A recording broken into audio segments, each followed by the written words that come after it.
weekend, bigyan natin ng royal treatment ang mga nanay at tumatayong nanay. Mala Thailand Edition. Dito sa San Rafael, Bulacan, may patay experience na. Welcome sa Thai-inspired resort na magiging playground of love para kina Mami Jovi at Mami Belle. Outdoor decor pa lang, ang daming golden food ang nakapalibot. May corner na parang entrance sa temple. May area rin na parang mga eksena sa Thai movie. Magpapasawadi ka talaga. At ang mga villa, relaxing para sa mga nanay natin laging pagod sa bahay. Ito rin ang pool para makalimutan ang labada. Pero teka, wala pala tayong damit na extra. Dahil lang muna sa Kaukaw. Sorry po. At di kumpleto ang gala kung walang videoke. Kasing galing si Mami Jovio. Next sa listahan, eating time.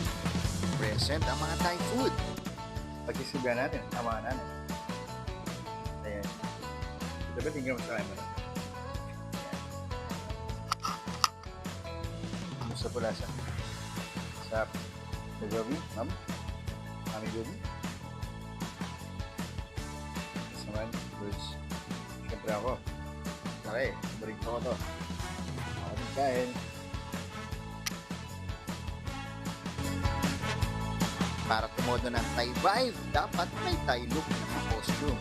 O, pang best in costume sa mission peg ng mga nanay natin, ha? Okay naman po, masaya. Sarap yung food. Para na ako nasa Thailand. Oops, mission accomplished ako. At kahit hindi Mother's Day, pwede tayong magpakita ng love at care every day. Happy weekend, mga kapatid! Woo!